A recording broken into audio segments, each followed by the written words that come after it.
अब तक की पाइथन सीरीज के अंदर हमने नॉर्मल पाइथन को कवर किया है। आज से हम ऑब्जेक्ट ओरिएंटेड प्रोग्रामिंग शुरू करने जा रहे हैं, जो कि पाइथन इंडस्ट्री के अंदर कोर एलिमेंट है। अगर आप ऑब्जेक्ट ओरिएंटेड प्रोग्रामिंग को अच्छे तरीके से समझ लेते हैं, तो पाइथन में अपने कॉन्सेप्ट्स को क्लियर करना आपके लिए और भी ज़्यादा आसान हो जाएगा। सो विदाउट वेस्टिंग टाइम अपने वीडियो की तरफ चलते हैं, फिर मैं आपको बताती हूँ कि ऑब्जेक्ट ओरिएंटेड प्रोग्रामिंग होती क्या है, हम किस तरीके से उसको यूटिलाइज कर सकते हैं अपने पाइथन के अंदर, और हमारे पास यहाँ पर रियल वर्ल्ड एग्जांपल्स में वो किस तरीके से काम आती है। सबसे पहले मैं आपको यहाँ पे बताती चलूँ कि ऑब्जेक्ट ओरिएंटेड प्रोग्रामिंग हमारे पास यहाँ पर एक रियल वर्ल्ड अप्रोच होती है। हम इसमें वो ऑब्जेक्ट्स बनाते हैं जो कि हमारे पास रियल वर्ल्ड एग्जांपल में क्लासेस एंड ऑब्जेक्ट्स के कॉन्सेप्ट्स को शो कराती हैं। जैसे कि इसमें सबसे ज़्यादा जो एग्जांपल दी जाती है वो कार एलिमेंट की दी जाती है, जिसके थ्रू ऑब्जेक्ट ओरिएंटेड प्रोग्रामिंग को समझना काफ़ी आसान हो जाता है। इसमें वेरियस स्टाइल्स होते हैं जो कि हम यूटिलाइज करते हैं और उसके थ्रू हम वर्किंग करते हैं। क्लास एलिमेंट्स, साथ ही साथ हमारी डेटा एब्स्ट्रैक्शन, हमारी पेरेंट क्लास, हमारी चाइल्ड क्लास किस तरीके से काम करती है, वो सारी चीज़ें हम यहाँ पर कंसीडर करते हैं। सबसे पहले हमें जो है ना वो ऑब्जेक्ट ओरिएंटेड प्रोग्रामिंग की 2 बेसिक चीज़ें पता होना चाहिए। पहली चीज़ तो है हमारे पास यहाँ पे ऑब्जेक्ट ओरिएंटेड प्रोग्रामिंग का डेटा, जिसका मतलब होता है कि इसके अंदर हमारे पास जो भी कोई एट्रिब्यूट्स होते हैं। मैं एक एग्जांपल के थ्रू सिखाती हूँ आपको यहाँ पर कि ऑब्जेक्ट ओरिएंटेड प्रोग्रामिंग में ना सबसे ज़्यादा जो एग्जांपल दी जाती है वो कार की एग्जांपल दी जाती है। अगर कार की बात की जाए तो कार का कोई कलर होता है, उसका कोई मॉडल होता है, वो किसी कंपनी का रिप्रेजेंट जो है वो हमारे पास यहाँ पे मॉडल जो है वो डिजाइन हुआ हुआ होता है। तो ये जो सारी चीजें होती है ना, ये ऑब्जेक्ट ओरिएंटेड प्रोग्रामिंग में क्या कहलाती हैं, डेटा या एट्रीब्यूट्स। इसी के बरक्स हमारे पास एक चीज होती है जो कि कहलाती है एक्शंस। अभी जो एक्शंस होते हैं ये बेसिकली क्या होता है, ये बेसिकली मेथड्स होते हैं पेरेंट्स चाइल्ड क्लास के। अगर इसको भी कार एग्जाम्पल से समझाऊं, तो कार के अंदर जो स्पीड होती है, कार कितना तेज चल रही है, कितना माइलेज दे रही है, कितना रुकती है, क्या-क्या उसके अंदर जो है वो एक्शंस हैं, वो सारी चीज़ें यहाँ पर एक्शन की कैटेगरी में फॉल करती हैं।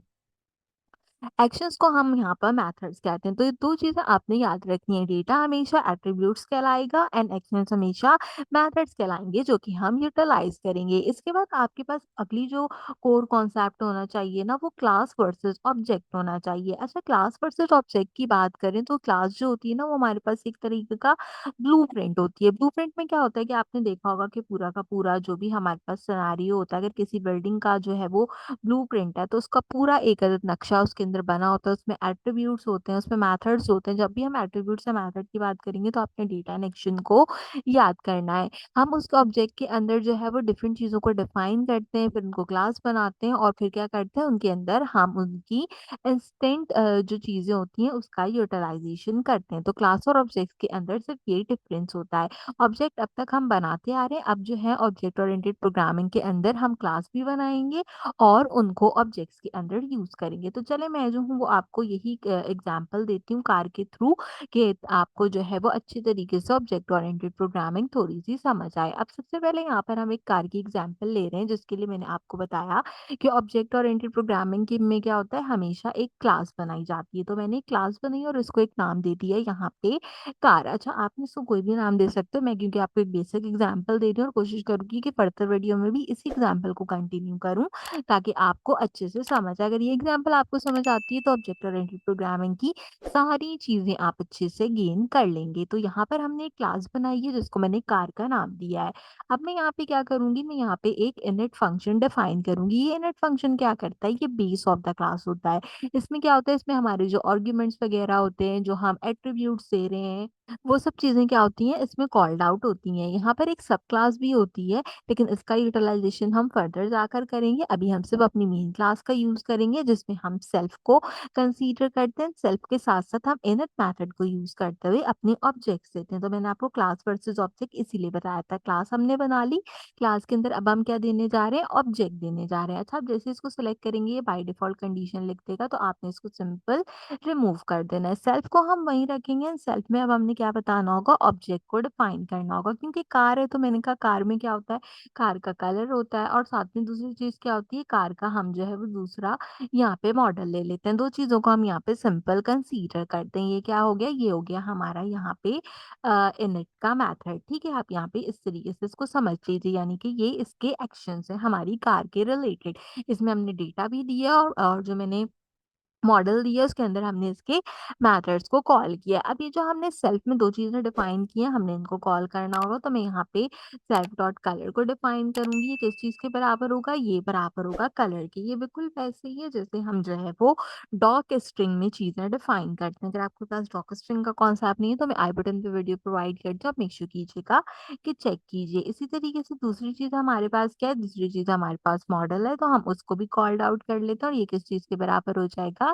ये बराबर हो जाएगा मेरे पास मॉडल के। इसके बाद हमने क्या करना होगा, इसके बाद हमने यहाँ पर इनको एफ स्ट्रिंग में प्रिंट कराना है। तो उसके लिए मैं अगेन एक फंक्शन बनाऊंगी और उसको एक नाम दे देती हूँ शो डिटेल्स का, यानी कि जो मेरी कार है उसकी जो भी कोई डिटेल्स है, यानी कि उसका कलर और उसका मॉडल, वो अब हम यहाँ पे शो कराएंगे। इसको भी ऑब्जेक्ट बनाएंगे, इसके लिए हमने सेल्फ का यूज किया। अब देखिए जैसे मैंने ऑब्जेक्ट बनाया, ऑब्जेक्ट बन गया। अब टर्मिनल में क्योंकि हमें प्रिंट कराना है तो सिंपल हमने प्रिंट की कमांड का यूज किया। मैंने एफ स्ट्रिंग का यूज करते हुए यहाँ पे क्या किया, चीजों को कॉल कर लिया। अब सबसे पहले मैं यहाँ पे जो है वो अपनी कार का मॉडल कॉल करूंगी। तो मैं कार मॉडल लिखती हूँ सबसे पहले, और इसके बाद हम क्या करेंगे, ब्रैकेट्स का यूज करते हुए सेल्फ डॉट कलर को कॉल करेंगे। तो सबसे पहले सेल्फ डॉट मॉडल को कॉल करेंगे, क्यों? क्योंकि हमने जो है वो पहले अपना मॉडल डिफाइन किया है। ठीक है, तो मैंने सेल्फ डॉट मॉडल के मेथड को कॉल कर लिया। इसके साथ साथ मुझे यहाँ पे क्या करना होगा, इसके साथ साथ मुझे दूसरी प्रॉपर्टी देनी है जो कि मैंने कलर की प्रॉपर्टी दी है। कलर की प्रॉपर्टी में क्या करूंगी, सेल्फ डॉट कलर को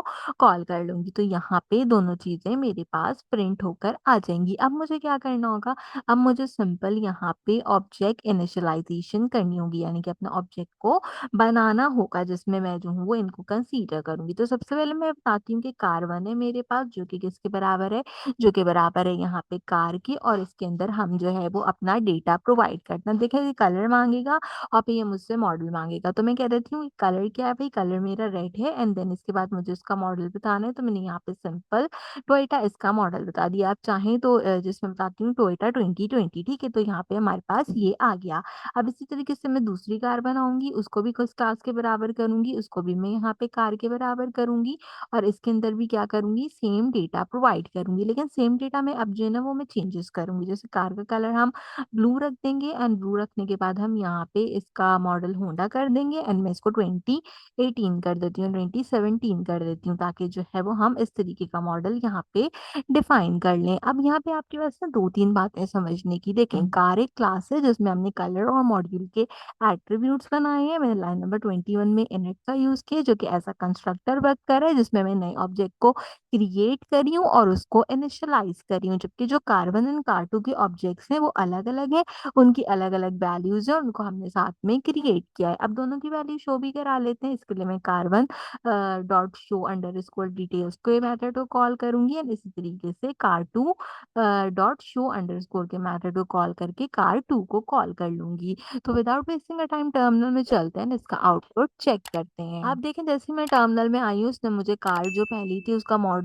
यहाँ पे प्रोवाइड किया है, जिसके अंदर टोयोटा 2020 और उसका कलर क्या है, रेड है। जबकि दूसरी जो है वो होंडा 2017 है, एंड यहाँ पे उसका कलर क्या है, ब्लू है। तो ये बेसिक एग्जाम्पल है ऑब्जेक्ट ओरिएंटेड प्रोग्रामिंग में, जो कि आपको पता होनी चाहिए, जो कि आपको समझ में आनी चाहिए। अगर ये एग्जाम्पल का कोर कॉन्सेप्ट आपके पास आ गया है तो ऑब्जेक्ट ओरिएंटेड प्रोग्रामिंग आप अच्छे तरीके से समझ सकते हैं फर्दर, और उसके ऊपर वर्किंग भी कर सकते हैं। तो मैं उम्मीद करती हूँ कि आज की ये पाइथन की वीडियो आपको पसंद आई होगी। इसी तरीके से पाइथन ट्यूटोरियल्स फॉलो करने के लिए मेक श्योर कीजिए मेरे चैनल को सब्सक्राइब कीजिए, बेल आइकन के बटन को ऑल पे प्रेस कीजिए। कंप्लीटली फ्री है और इससे आपको मेरे आने वाले हर वीडियो का नोटिफिकेशन टाइम से मिलता रहेगा। आज की वीडियो के लिए बस इतना ही। आपसे मुलाकात करूंगी अगले वीडियो में किसी और अच्छी टॉपिक के साथ। तब तक के लिए मुझे दीजिए इजाजत।